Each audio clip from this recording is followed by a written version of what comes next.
Good morning, class. I'd like to share with you my experiences with houses and housing in general.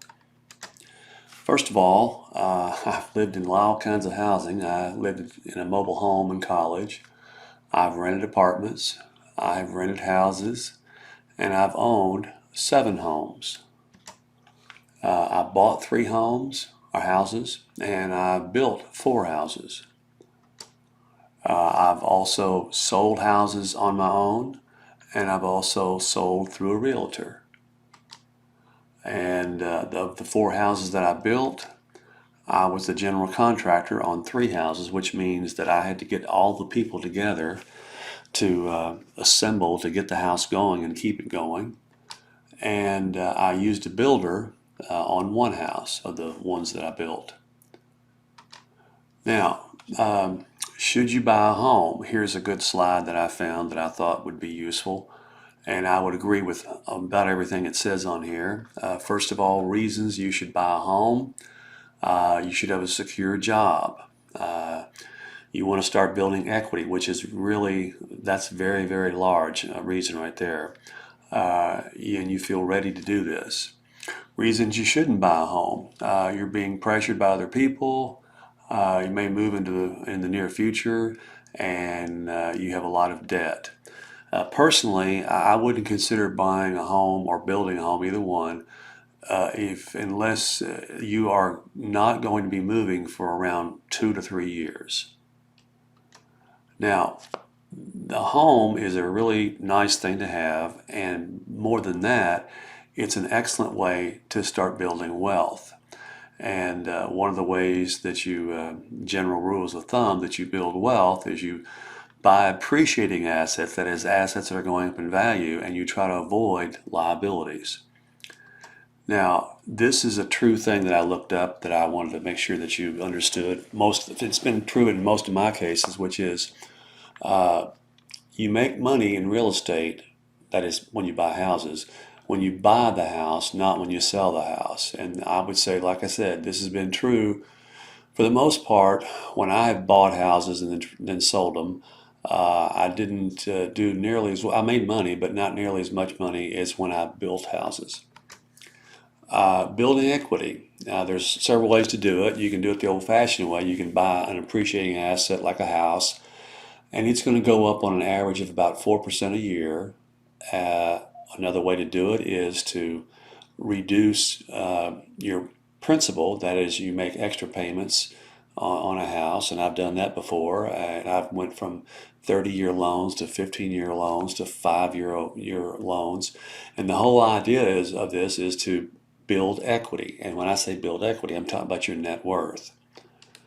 Now, if you're good at fixing or making things, or if you are in a trade and you know a lot about how to do things with respect to houses, then I would say sweat equity is a possible option for you. I'm not very good at that, so I don't try to do it. I let other people, I contract other people out to do this. But you can do a remodeling project on a house, and you can build quite a bit of sweat equity. That is, you have a piece of property and you make some kind of major improvement to it, and it's worth more than before you started, and you increase your equity. Now, the way I've done this is by building houses. And to give you a real simple example, if you build 3 houses, you get the 4th one free. Now, let me give you the math on this.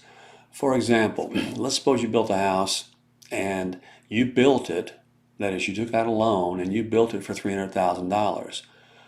If it appraises for $400,000, which is about what it should do if you've done it right, then you've automatically, without doing anything, built $100,000 equity. So if you do this 4 times, your 4th house is free. I used to teach classes on the following subject: how to be your own house contractor, or I would say my class was called how to be your own general contractor. And like the book says, save 25% without lifting a hammer. I would say that's exactly true. That is, if you can pull it off. And you wouldn't want to do this without doing a tremendous amount of work beforehand as far as homework, understanding a lot of things. When I did this, I used to have go out to job sites, take all kinds of pictures, talk to different people, find out which builders used which subcontractors, and did everything I could to get as much knowledge as I could. I even took a carpentry class just to try to get an understanding of how this whole process works. But it paid off. Now, how much to spend on a house? Now, these are things that might be a little conservative, but in my opinion, this is something that I would recommend to all my children, grandchildren, whatever. Never spend more than 25% of your take-home pay, not gross pay, but your take-home pay on a house. That includes, when I say on a house, I'm talking about the mortgage, the interest, the insurance, taxes, and any homeowner association fees. You don't want to be house poor. That's what this picture is. These people have got a house and they can't afford to put furniture in it, basically.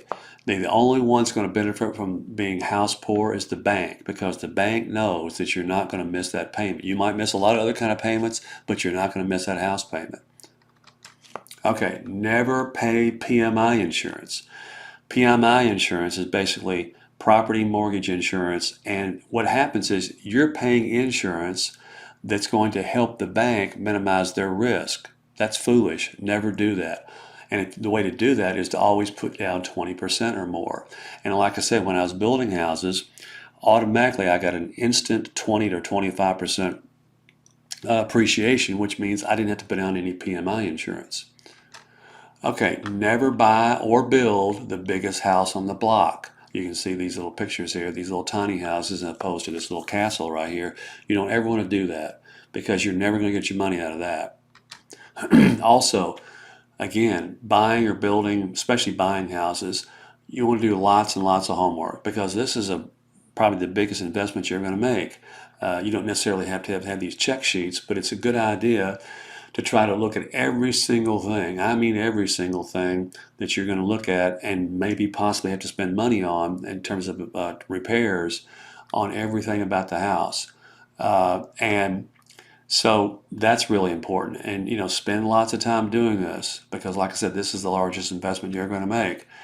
Another thing, people don't buy houses, they buy neighborhoods. So once you find something that you really like, check the neighborhood out, because, go in there different times of the day, different days of the week.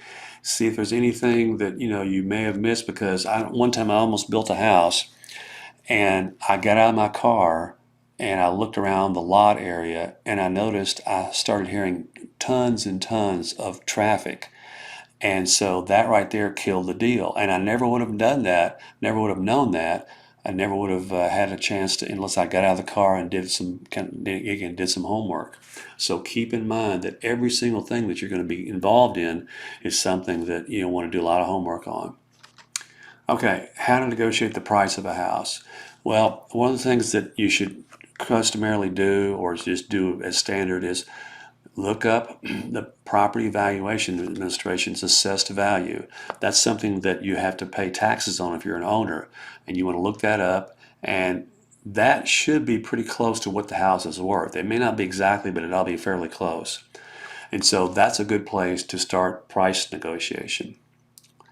Now, I haven't given you everything. I've just given you like a little brief thing, but you should probably now have a good way to get started on things, and I'm hoping this has been helpful to you.